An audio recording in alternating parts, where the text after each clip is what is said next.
Jake Cooper came back to haunt Reading by netting the only goal of a tight championship affair between the Royals and Millwall on Saturday, making it 2 defeats on the bounce for Paul Ince. Welcome to the Tilehurst podcast, episode 292. I'm your host, Marc Mayo. Joining me for this week's show after that 1-0 defeat to Millwall is Ben Thomas, view from the Dolan. Was it a very entertaining view from the Dolan this week, or perhaps not so much? Not really, Mark. I mean, there was... we cut the funny instance. Someone chucked a jelly baby after Millwall scored, which was quite amusing. But apart from that, very, very barren, very cold, and very desolate Dolan, unfortunately. You know what? It was a proper cold weekend, wasn't it? Even I think it's Sunday. It looked really nice, and then it was just freezing cold outside.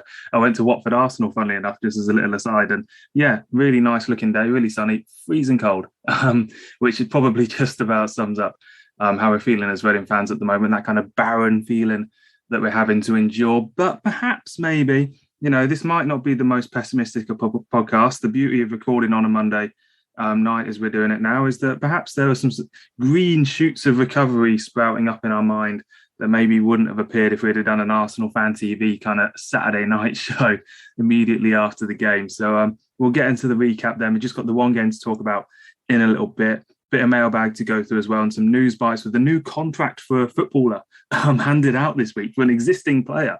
We'll get into that, and then big match preview later on into the show. So before the recap, big thank you as always to our Patreon subscribers and ZCZ Films, our sponsors. Right then, let's do some recap. Come rain or shine, it's time to relive the latest match action with the recap. This podcast is sponsored by ZCZ Films, Reading's oldest ultras. So, Ben, one of the things that I think is pretty obvious that's going to have to be key for Paul Ince's Reading coming out of any relegation fears in the next few weeks is Fortress Medeski, that home field advantage that we've just not had at any time this season. I mean, we didn't really have it last season, but there weren't any fans, so I don't blame them as much. But get in the Medeski Stadium, or should it be the Fortress Select Car Leasing now, getting that kind of home field advantage behind Reading, picking up these sorts of wins against teams mid-table championship. Maybe, Millwall probably think they're looking for playoffs, but it's the sort of game that at home you like to be able to win, and ultimately Reading just couldn't get it done. No, exactly. And I said straight after the game that it was very frustrating. It was a game that we didn't deserve to win based on how we played, but it was a game that we needed to win 100%. Given the position we're in, given the results in previous weeks of the teams kind of below us, really, not even around us but below us, and it was a really good opportunity to beat a fairly say attritional but solid yet unspectacular Millwall side, and it would have given everyone a huge lift. Winning that game, second home game in a row that we would have won, and we couldn't get it done. And my overriding feeling from the game and still is now is just frustration, because for all our kind of attacking wealth on the pitch and on the bench, we just couldn't unlock their defence, and it's more of a kind of from an aesthetic point of view, basically forgotten what happened in the game because it was incredibly tedious in spells, very, very uneventful from both teams. But the ramifications over the next sort of 4 or 5, potentially 6 games of the Millwall game could be huge. The fixture list is not kind over the next sort of 3 or 4 games. Forest away, Bournemouth away, Blackburn home, and then I think after the international break it's Barnsley away. And they're really difficult games. That is not an easy set of fixtures. So this was a really, really good opportunity to get 3 points on the board, and we couldn't do it. And what's more frustrating is that when we went a goal down, which proved to be their only real attack of the game, we didn't have any kind of impetus going forward or any real sense of trying to penetrate their defence. It got to the stage, I think it was around 55 minutes, where they had 2 defenders on a yellow card, and you just think, well, let's commit players forward. Let's change it up a little bit. I know we're going to talk about substitutions in a little bit anyway, but it just, the overriding sense was just sheer frustration. The fact that it was a game that with all due respect to Millwall, we would have looked at that and said we have to get 3 points out of this game. And that's been the case, all the way through the season at the Select. So it's becoming very, very difficult to see that we will have enough ourselves to get out of this problem at the moment and this situation in terms of league position. It may well be that other teams let us off the hook by, to be blunt, being so bad and not picking up points themselves. But we have to start taking some responsibility, and the players on the pitch, regardless of who the manager in the dugout is, need to show a little bit more kind of nous and kind of game management to be able to get points on the board out of these games that we're playing at the moment. Yeah, I think I'll get onto my kind of positive takes on it in a little bit, but the real disappointment out of this game, I think, was just that lack of momentum at the end. We've had, over the years, so many teams. You think of Brian McDermott's team in 11-12 that were just, even if they'd had a not brilliant game, in the last 10 minutes, they'd get an equaliser, get a winner or something like that, and just, pick up points late on. And I think it's the sign of a good team that does that. And it's a sign of a really bad team that loses points late on, as we did earlier in the season.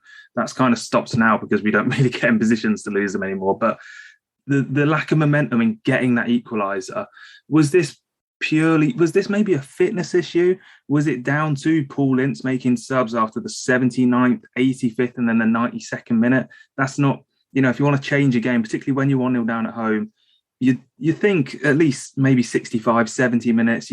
We have got a relatively decent bench for a championship team. Yaku Mete, the winger Barker, who we've not really seen much of, Deli Bashiru, even someone like Jamari Clark can make a difference off the bench. So the options are now there for Reading. We couldn't say that much earlier in the season, but when it came to this game, what for you changed from minute 65 to minute 85? Because it didn't really feel like anything changed.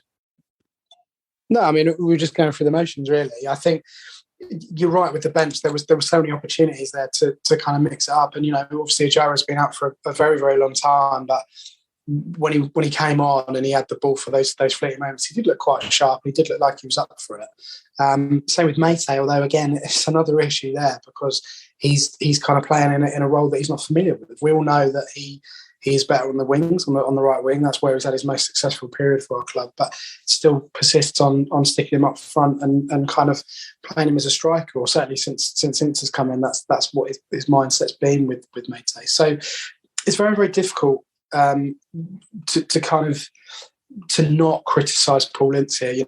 I hear people that say we've got to give him time and we've got to be a little bit more positive, but anyone in that stadium, and it is very, very easy as football fans. It's not working, chuck someone else on or change the system or change the formation. But that was a game that was crying out for me for sticking two up top. Clark would have been okay in that role. Give him a go up there. Ajaria to kind of to push out on the wings a little bit and stretch the defence a little bit more to find spaces in the middle. Same with Mete on the right hand side, and it didn't happen. And we had this bizarre situation with sort of 3 or 4 minutes to go. I can't remember the exact time of the sub, where Scott Down comes on and he's lobbed up front. And you think, well, if I'm Jamari Clark and I'm sat on the bench, I'm in my head, I'm screaming at the manager and saying, stick me on. But, I'm a striker. That's what I do. That's what I'm supposed to do. And he's put Scott Down on, as lumped him forward to try and get something out of the game. And by then it's too late. All the impetus, or what little impetus we had at that point, had completely gone. And the players, to my mind, seemed resigned to lose the game. So it was a little bit odd. And I'm all for giving Paul Ince the time and him coming in a very difficult situation. But we can't get away from the fact that he made some big errors on Saturday. Whether or not, if he brought players on that would have affected the game, who's to say? Don't know. But at least give them the opportunity to try and change the course of the game and to try and change the shape of the way Millwall were playing, because they just sat in a defensive block and just gobbled everything up. Clear the ball, hoof it away, ball comes back, gobble it up again. Just defensively very, very solid, and we just didn't test them in any shape or form throughout the 90 minutes at all. Well, I would have to say that Millwall, only 3 teams have conceded fewer goals than Millwall all season in the Championship. So ultimately, we do have to say, to a certain extent, they are a good team. Whether they're the sort of team that that's what I mean about the momentum. If maybe it would have happened, John Swift had a good chance in the first half. That was a really good position that he went off target. Maybe if in the last couple of minutes we'd have had a couple really good chances, forced a good save or good block or whatever, then probably would have come away saying, it's not as bad as it is. But those sort of moments just didn't happen late on. And that's always one of the things that really frustrates me about being behind in a game. I mean, sending Scott Dan on for the last 2 minutes, that is so old school, isn't it? If you didn't have Paul Ince as manager, you'd think you had someone like him to send the centre-back on for the last 2 minutes. That's a proper Christoph Samba Blackburn era sort of stuff, isn't it, that he's pulling out there. Let's do the goal then. Obviously, Jake Cooper, ex-Reading player. To an extent, I suppose it kind of sums up, we've let so many pretty decent players go too early. We obviously let Jake Cooper go at a time when we were in the playoffs and bought in Thiago Ilori for £3.5 million. Thought we were doing a really smart acquisition. Ultimately, I suppose looking long term probably wasn't. Obviously, even looking short term, we didn't go up, so it wasn't really that important. So it's really annoying with Jake Cooper. And I was actually looking back at the centre backs we've signed since he left, and we haven't actually paid any money for any of them. So it's not as if we've even squandered money on centre-backs. We just haven't really had many of them. And, Jake Cooper could so easily still be playing for Reading and doing that sort of stuff. For the goal itself, obviously, a set-piece. I think it is our 20th set-piece goal we've conceded this season. And to be brutally honest, it was actually one of the better ones we've conceded, because Tom McIntyre does lose him, yes, but it's a good ball in. Jake Cooper's about 6'4", 6'5". It's a good ball in. It's a good header. Keeper's not going to get near it. Actually, I'm going to cut them a bit of slack that it probably, relatively speaking, we've conceded some much worse set-piece goals this year. We have, but it unfortunately those problems stick, don't they? And what do you say, 20th goal that we've conceded from set-piece? I mean, there's clearly a massive issue with how we're defending the set pieces. I think, for me, when Holmes loses his man, on reflection, there's about 3 players around Cooper in the end, which tells you all you need to know about the system, because you think, well, who were the other 2 marking at that point? So, it was a good header, and with Jake Cooper, his height is one of his biggest assets, and it was, for a headed goal, it was a really good finish. It's just, again, it just comes back to that word of being frustrated with the fact that, time and again, we can see it in the stands, people can see it sort of around stadium in terms of what they're not doing defensively, and they're still not doing it. And it just comes back to that thing I've said repeatedly this season about leadership, about players taking responsibility. And, you can lose your man, of course you can, it happens in games, but for us to repeatedly do that over the course of the season, just losing players and giving away soft goals, because in reality it was a soft goal. It was a good finish, of course it was, but they're still not doing what they need to do in those situations of clearing the ball, marking the players, and doing the absolute basics to try and get something out of a football game. So, I've always been a big fan of Jake Cooper. I think it's from his point of view, the sticking power to be able to stay at a club, like Millwall. I think he was captain at the game as well, and to score, against the team that gave him an opportunity will always be special, I guess. But symptom of a bigger problem in terms of our game management, but also recruitment, as you said, previously, about getting rid of players and then not getting quality in, or thinking we're getting quality in because we're paying money for it, when actually I have no doubt in my mind that Jake Cooper could still be playing for us. He could have gone on to be a very, very high appearance maker. Same to some extent with Alex Pearce, who was on the bench for Millwall as well. So it's just where we are and where we have been over the last sort of 4, 5, 6 years, really, in terms of retainment and recruitment, but bringing players in. And that's something that needs to be looked at long term, obviously. Coming into the summer, we're in a very, very difficult period, as we all know, with the contracts coming up for most of the playing squad. So it's going to be very, very interesting to see how we start to correct some of these things. The same could be said for Jack Stacey, who was kind of in and around the team at the same time, wasn't he? And he's gone on to have a fairly decent career to boot. So there's a number of players that are coming back to haunt us at the moment, and it's sadly it's becoming all too regular and not much of a surprise these days. No, it isn't a surprise. That's a good way of putting it, really. I mean, final point on the game I will make is, I suppose, the one thing we've been asking Paul Ince to do is to fix the defence. In your opinion, were there signs of that? I mean, we actually outshot them 11 shots to 7, not a huge amount tally, obviously. And, they spent the last half an hour or so pretty comfortable sitting back. But, well, can you tell me the last time we did outshoot a team, had more shots? I can't. Is that a trivia question? And do you know the answer? It's not a quick question. It has happened. The last time we outshot a team, was it this calendar year or last calendar year? It was this calendar year, yeah. We did lose the game. I probably haven't really spoiled that in that sense. Well, we lose most games, don't we? I don't know. Go on, tell me. It's Bristol City on February the 9th. So it's been a while. It's been a while. I mean, we also outshot QPR and we lost 4-0 to them. So maybe it doesn't really mean anything. But perhaps on this occasion... Yeah, exactly. But I mean, was the defence, generally speaking, a bit more fixed? Well, I mean, they were, yeah, ironically, they were more solid. But the problem with that is that, and it's wrong to kind of compare McIntyre to, to Bubba Rahman, who obviously, technically replaced in the lineup and the formation. But, I mean, they were defensively solid as a unit, but that meant that Yiadom and McIntyre didn't really get forward. And, the games where we've done quite well, Yiadom has tended to get forward a little bit more. So what do you sacrifice? Defensive solidity for kind of attack-minded presence. But then, we still lost the game. So it's very, very difficult to sit and go, the defence is better when we still lose.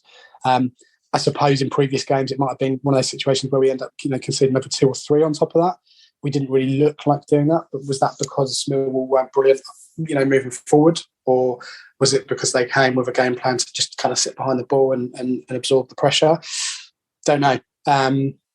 If we'd won the game and it was 1-0 to us or 2-0 or whatever, then you'd say, yeah, the defence is brilliant and we're moving in the right direction. But the point is that we still lost the game. And, unless we're really clutching at straws sort of towards the later end of the business end of the season, it doesn't really matter at the moment how many you lose by, because you still lose the game, you're not getting the points on the board. So it becomes difficult to laud the success of defence too much when, as we said, they've conceded from another set piece and we don't have any points on the board to kind of show for the game. Now, if we go away at Forest and we end up with a 0-0 or whatever, defences work brilliantly and that's happy days and that's a great point. But I just can't see that happen at the moment because we've kind of almost sacrificed the kind of the attack-minded presence that we had, maybe against Coventry, I guess potentially Huddersfield at home as well, for a defence that is looking more solid but has still conceded the 1 goal and lost the game.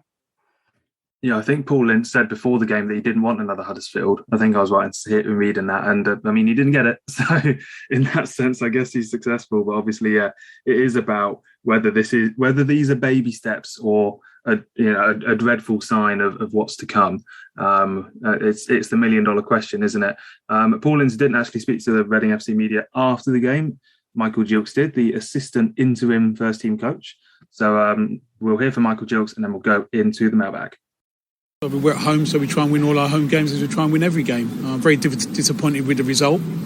Not much in the game today, not much in the game at all, but we're extremely disappointed. Performance was very positive, very pleased with that, but obviously the result's the one thing that matters at the day. What we was dealing with today, they had 7 opportunities and 6 were set pieces. They had 2 corners and scored from 1. The other one on target was the one that got the corner, so we knew how good they were and that's how they got their goal. Keep up to date with all things Reading FC. Follow the Tilehurst End on Facebook and Twitter. Mateus starting us off this week saying, can you do a comprehensive explanation of what substitutions are for Mr. Ince, please? Which, yeah, we've got into it, so it's probably not something I get into too much again. But really, I think on the topic of general game management, it was a bit suspect against Birmingham. Blackpool... I mean, the problem was with the Blackpool game is that we got caught on the break twice when we were 2-1 down. And I suppose that isn't really something we should be angry about, because at least we were trying to score. Yeah, it is a bit of an old cliche saying it doesn't matter if you lose 2-0 or 3-0 as long as you're trying to get it back, and I guess we were. And Millwall, we've talked about the substitutions. I suppose it just boils down to a sense of what is the plan in these last 10 minutes, 20 minutes? Because we've talked about getting the defence right, and if Ince can do that over the next couple of weeks, then brilliant. But it's not just about getting the defence right. And I we're expecting a lot, because that's probably the only thing we were asking for last week. But, he does have to come up with an attacking plan. And when the game's a bit more free and open and everything, it probably is a bit easier just to say, give it to Swift and Zhao and they'll do their bit. But with 20 minutes to go, teams sitting in, particularly, if we're 1-0 down at Forest on the weekend, they'll have the fans behind them. Defence will be nice and organised, good team. We do need to come up with a plan for those last sort of 20-minute comebacks. And this team, obviously, Ince hasn't been here that long, but under Paunovic, this team just never seemed capable of doing it either, did it? No, not at all. And I think we've said time and again, it's to do with mentality. I think that is a very damaged squad in terms of performances. Not just this season, but probably still a hangover of the collapse of last season, really, in terms of being in the playoffs and then not. And generally, just without going into too much detail, but just the malaise at the club and the kind of the way that standards have progressively slipped both on and off the pitch. It just seemed bizarre to me. It really did. That you've got Mate and you've got Jara and you've got Clark on a bench, and at the moment competition winner in Brandon Barker, who doesn't seem to be really any closer to doing anything with Reading Football Club at the moment. But it just didn't make sense to me. I think you made the point about the 55th or 65th minute. At that point, you chuck them on, you've got a good sort of 40, 30 minutes to be able to kind of get back into the game and show a bit more willing, and at least get the fans on side, show a little bit of willing to try and take the game to Millwall. But there was none of that. And I don't know what Ince in the dugout and his kind of coaching staff saw that left it so late to make subs. If he was really happy with the way things were going and he was confident, then why make any subs at all at the last 5 minutes of the game? Because nothing was really going to change at that point. So it was very bizarre, and I get Matt's point about can we let him know what a substitution is? But it just seemed very, very odd that Paunovic was criticised heavily for his incorrect subs or lack of subs or wrong timing or whatever, and yet we've got another bizarre situation where anyone in the stadium would have made sort of a double, maybe even a triple sub, well into the second half, and given those players time to be able to affect the course of the game. So it's all very odd on Saturday. You know what? I'm just before to the final point on the substitutions. We're saying about what minutes make a change. I've got in front of me the absolute definitive handbook on when to make a substitution, and that is Adam Lafondre's record from 2012 with the run-in for that season. And he tends to be brought on about 75th, 65th, 68th minute. He played about an average of 22 minutes off the bench for about 7 games in about spring period of 2012. And that is the Reading FC textbook on when to bring in a substitute. And it quite clearly says between the 65th and 70th minute for your impactful sub. So that's your lesson, Paul. That's what that's Adam Lafondre there, isn't it? Like that's him of his caliber, and in that season you were talking about, it was just ridiculous, and you knew when he was going to come on that he was going to score. We haven't had that for years, really, in terms of players. So yeah, I mean that's a pretty good stat actually. Didn't he win? He won the Player of the Month as well for that, didn't he? Yeah, well, he won it in January in the Premier League year, having been subbed on like all the time, basically. I don't have those. I can get those stats, but I don't think maybe that is what people listen to this podcast for, is for memories of Adam Lafondre coming off the bench and what time it was and everything like that. But yeah, I think you are right. It is the calibre of the player, but that was the game plan, wasn't it? It was that we'd have Roberts and Hunt up front, and they would go as hard as they could for 70 minutes, not fully aware that probably one of them, because Roberts was a bit older and Hunt could probably run all day, but they were fully aware that they would get subbed off on 70 minutes, and therefore they could go harder for those 70 minutes. They didn't have to drag it out. If you're a manager and you actually just set out these tactics and you have these tactics, then things are more likely to click into place than perhaps just saying, oh, well, you've got to do it for the whole 90. You're never going to come off, and you don't have to worry about coming off and up your game or anything like that. Maybe it does impact a player's mentality. I don't know. I'm not a championship level footballer, sadly. We'll have to. We've had LaFondre on the show before, actually, so maybe people can go listen back to that to hear the secrets of the success. We need to get Jason Roberts on and talk to him about it, don't we? Really, get Jason Roberts on, and that's in the archives. There's a Jason Roberts interview in the archives that Ollie did back in the day, but sadly, I think the archives are deep for Tilehurst, and it's just maybe people have only been listening to us for a couple of years, not had an access to them. We'll definitely get them out. I was actually thinking 300th episode comes up at the end of the season. Before that, we'll dig into the archives and bring out alerts, bring out some social media alerts for people who may be not familiar with our backlog of good interviews. So definitely dig into those. Ben Brenton saying, let's have our question. Bit of a throwback, but can we just breathe a sigh of relief that Anton Zingarevich didn't last long as our chairman? We would be financially screwed if we were being funded by Russian money right now. Moving on from that very swiftly before anything. Well, before I make a bad joke, basically. Manfred's a clown saying, do you think Tom Ince is being dragged, his name in the dirt is warranted, or just because it's easy to get on him because his dad is the manager? I did see a few tweets of people getting fed up with the fact that Tom Ince was kept on, the substitutions coming back into the show again. And just generally speaking, I mean, it's a bit... I'm not a fan of the kind of, Tom Ince being his son sort of stuff. But maybe if Tom Ince had been at the club for like a decade and was, big dog and all that sort of stuff, and then it had happened, I'd probably get onto it. But Tom Ince has only been at the club about 2 weeks, longer than Paul Ince. I don't think his persuasion techniques are good enough to have brought in his dad as manager that quickly. No, there was, I think it was a tweet from a Blackpool fan or some comment saying that Tom had done more for Paul Ince's managerial career than Paul Ince himself. So there's a lot of different views out there. I think it's always awkward, isn't it, when that happens? There's family members involved. I mean, my views on Tom Ince, I mean, he's had some good games. He's had some not so good games, but that's most of the squad, really. I think it's become very easy. Our fan base is I suppose, been guilty of scapegoating a lot of players. We had Puskas at the start of the year, and then he went, and then everyone was gutted, and is now celebrating all the goals he's scoring for Pisa. Danny Drinkwater has had it, but I largely think that's to do with his profile. Liam Moore as well. Yeah, Liam Moore. So it's just the mindset of the fans at the moment, and where we're at. I mean, was Tom Ince worse than, let's say, my favourite Junior Hoyler? Not really, but people like Hoyler, so they're not going to get on his back.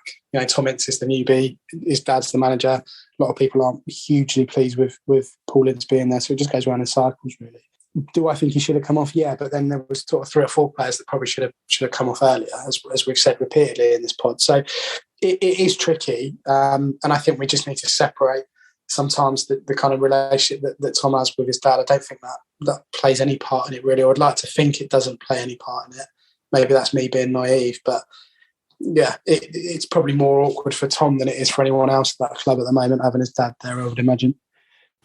Yeah, that's a good point. I think at Blackpool, it was like almost basically well known that he was brought in to kind of keep Tom Ince around, but obviously that's not the case now. So yeah, it's an interesting one. Also, I did notice that guy's Twitter name is Manfred's a clown. It's glad to get some Major League Baseball references in the podcast. I've been waiting ages to get that sort of stuff in, and it means, Ben, I can ask you for your take on the lockout negotiations. Are you in favour of introducing a pitch clock or banning the shift in baseball this year? I would say pitch clock. I think there's a couple of years, or quite a few years ago, when the NFL had a lockout, and I was quite like it when the players, regardless of team, joined together and just kind of fight for their right to party, basically. So I'm not hugely up with the politics of baseball at the moment. Although Go Twins, Minnesota Twins are my team. But yeah, I'm always quite keen to see what happens when when baseball players and any players kind of join together and effectively go on strike. It's always quite amusing, really.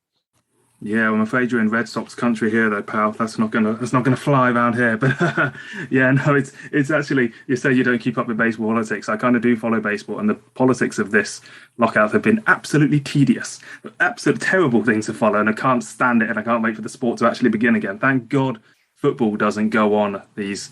I do agree with you. It's good to see the players kind of band together, but at the same point, I'm really glad that football doesn't cancel games. For these kind of lockouts and stuff. Final question then. If anyone has any more baseball questions, maybe we can make the least popular section of a championship football podcast there is. Tom is disappointed, saying, did other Reading fans feel, as he did, that we've improved hugely at the back in the Millwall game?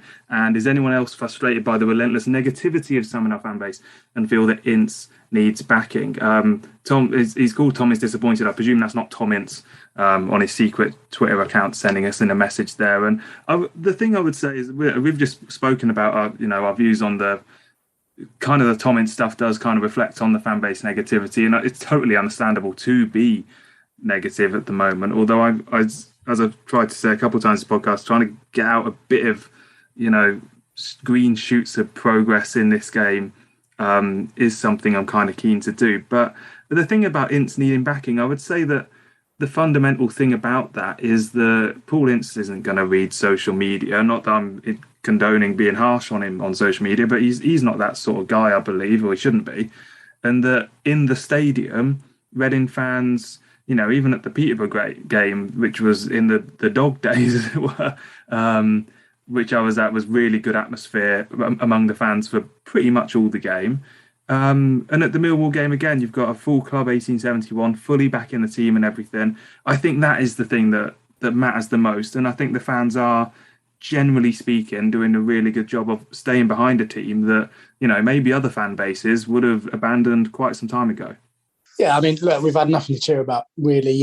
We've that's why we've clung on to every victory like it's, qualification for the Champions League or whatever. It's been a very, very difficult season, and it's been a very difficult period in this club's history. I feel like the people that are choosing to attend games at the moment are great, and I thought the atmosphere was a little bit muted on Saturday, maybe because it was absolutely freezing. I don't know, maybe because people just had enough now. I'm not sure. But, from my point of view, people that are still choosing to go to games home and away, the atmosphere has been great. The people have got their opinions and they're entitled to kind of share those in, without sounding boring, but a legal way, without hurting anybody in the process. But yeah, I all of the negativity for me has come on social media and the kind of the backbiting and the sniping and everything else. And that's, whether we like it or not, that is the currency in not just football, but in modern sport and in the modern world. But I do feel that people that have attended games, the games that I've been to home and away this year, the crowd have been great. The Reading fans have been fantastic. And there's still a group of fans that are keeping morale going. And, there's a lot of good stuff happening within the fan base and kind of schemes and things that are going on. So it's just been a very, very difficult season. And it's hard to get excited about, Paul Ince as an interim manager. He is old school. I met him last week before, and he has got an aura about him. He really has. You don't want to mess around with him, really. And that will be reflected in the way that he sees the game and kind of the modern era of football. So, he was no nonsense when he was playing. I'm sure he's no nonsense as a manager now. But we can keep going back to the fundamental point. It doesn't matter who's in the dugout. We've just got to win games to stay in this league. If we were starting next season in the Championship and we appointed Paul Ince, I think there'd be quite a few more people that are a little bit, upset by that, really. But, we're not at that stage yet. We've got to stay in the league. He's the manager at the moment. It is what it is, to coin my favourite Pauno phrase of all time. We've just got to keep going and just try and pick up points where we can. Yeah, I mean, the only thing I'd add to that is that I think fans come the summer, hopefully in the Championship, or probably either way, just would like to see a big old change around the club. Obviously, a lot of personnel is going to change, managers are going to change.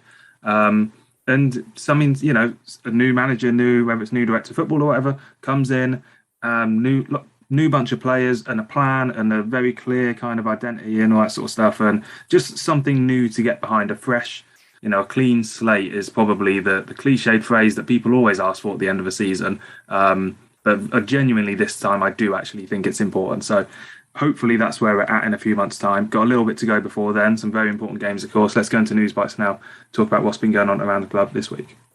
For all the latest Reading news, analysis and opinion, visit the website at thetilehurstend.com.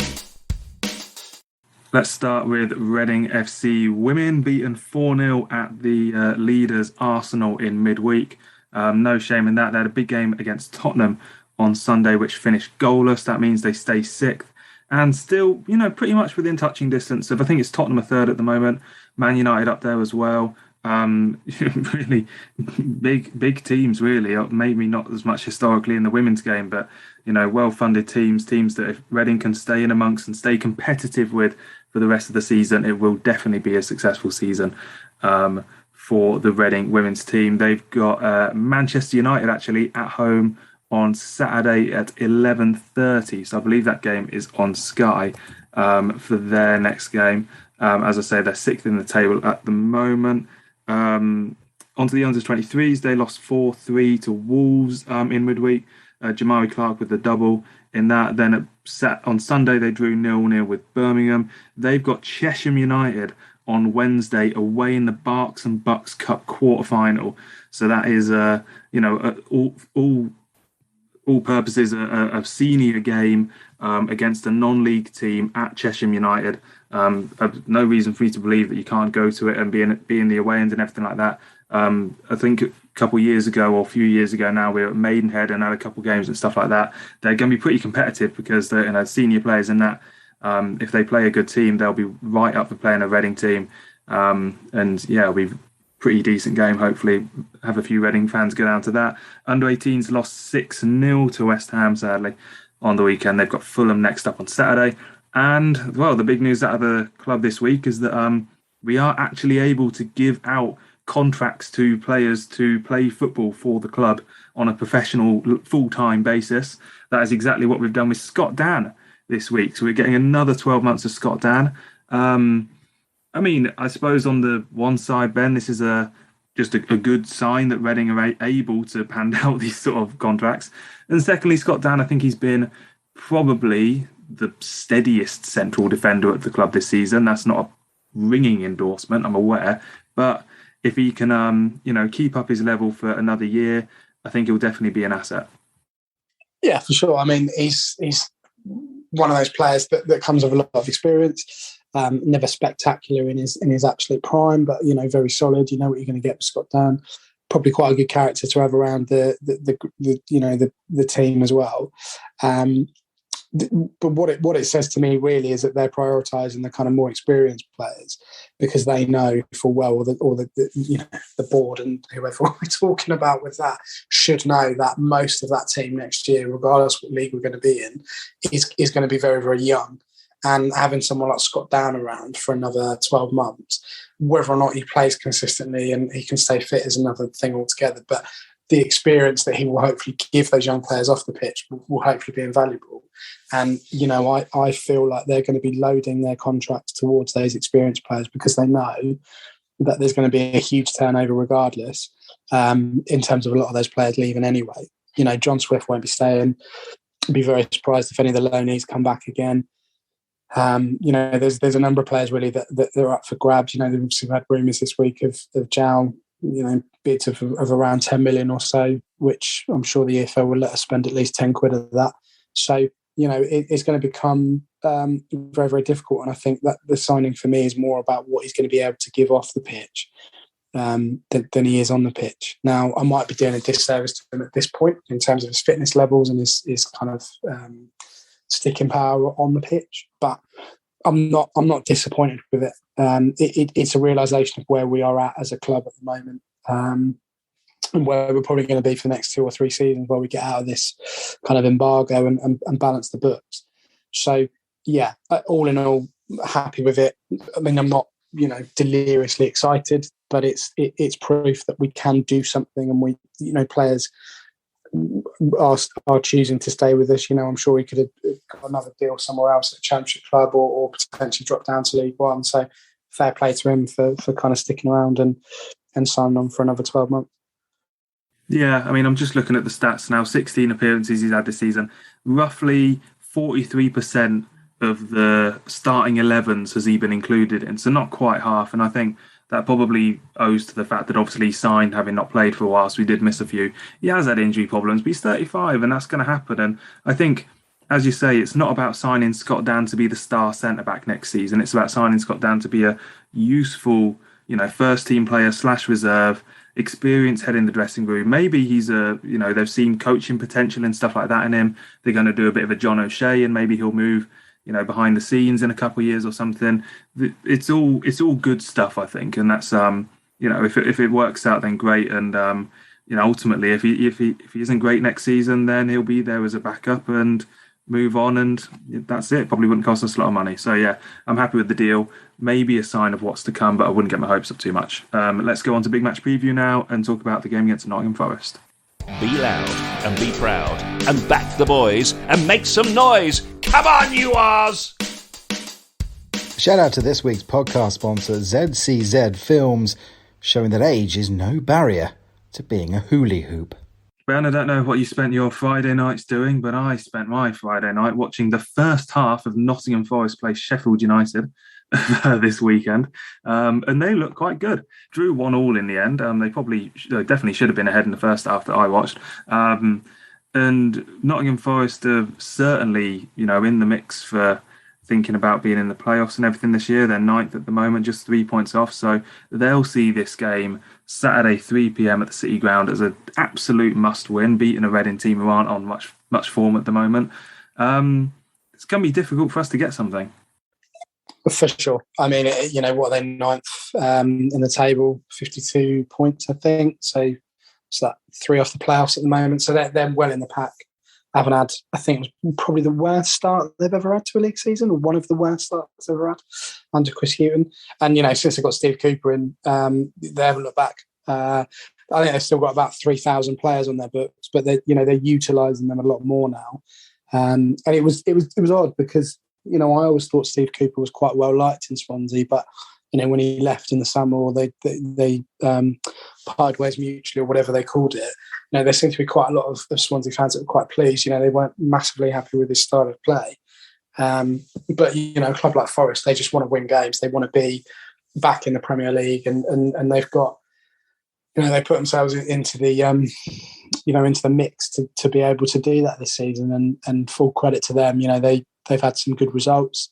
Obviously beat Leicester in the Cup, didn't they? Sort of 3 or 4-0, I think it was. And they look good. There's a lot of sides up there that are looking good at the moment, and they've consistently kept that form since Cooper's come in.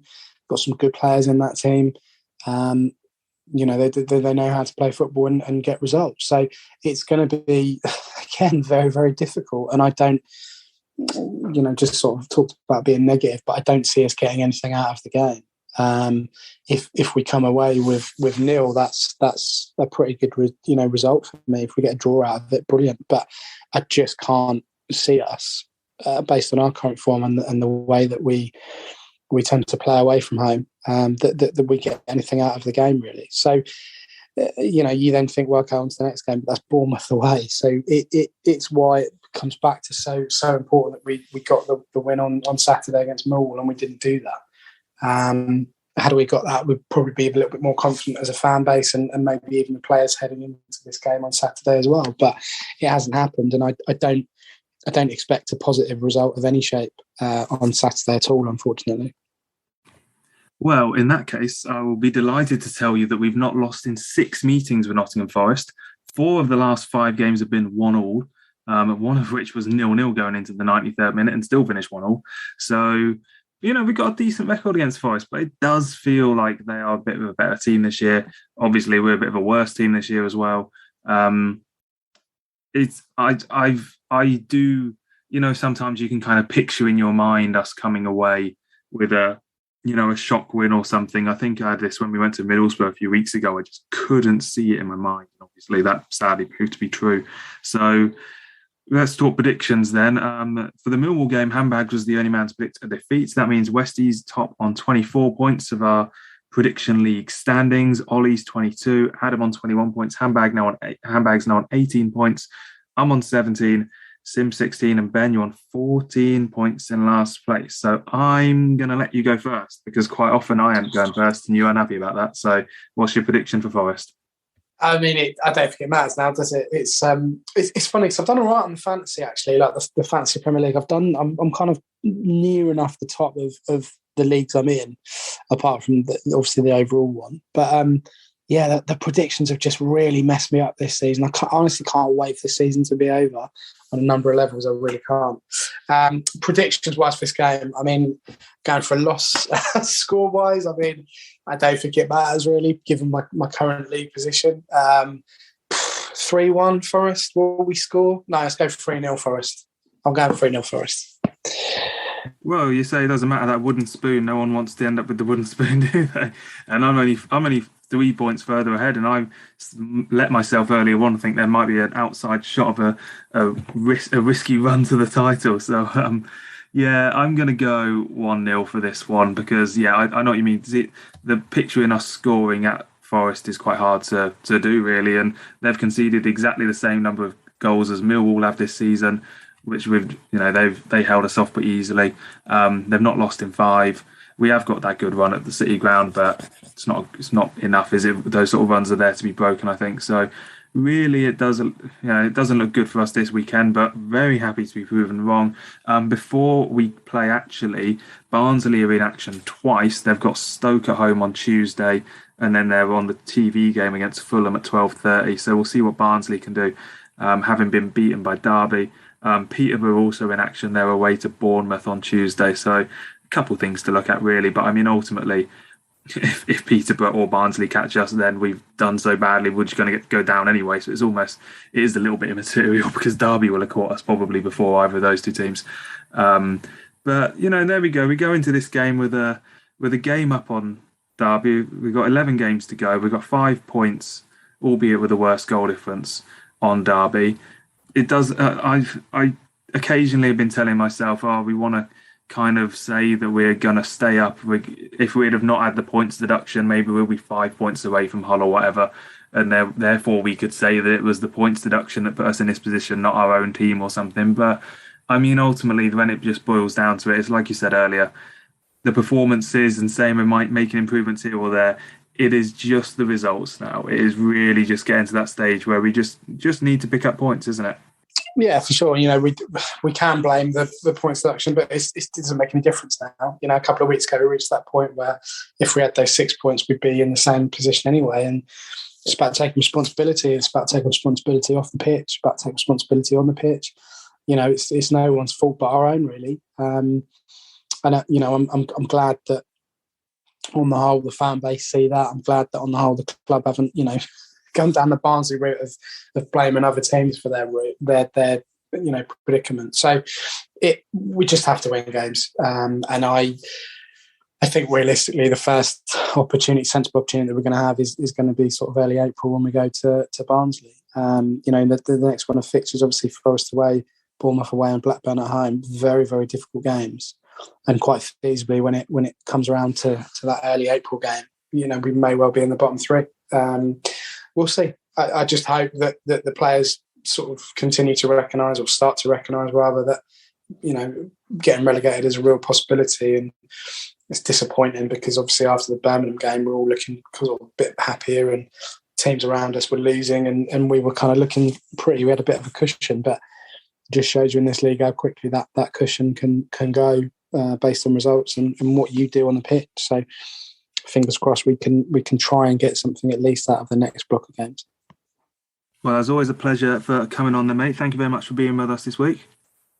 No problem at all, Mark. Have a good week, everybody, and take care. Well, let's end on a positive note, I think. Let's end on, as we were just saying, how difficult it's going to be to get a point or get a win at Forest.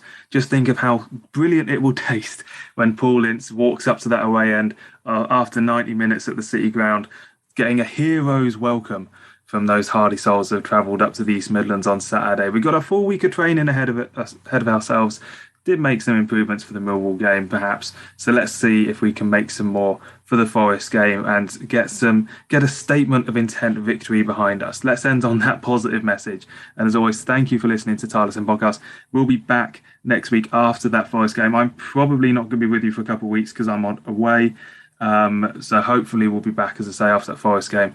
And then, yeah, some big old games coming up for Reading, some tough games. But this is the Championship. If you're gonna make some waves in the Championship, you need to win some big games. Let's hope Reading start with that this weekend. Come on, you arse.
You smile.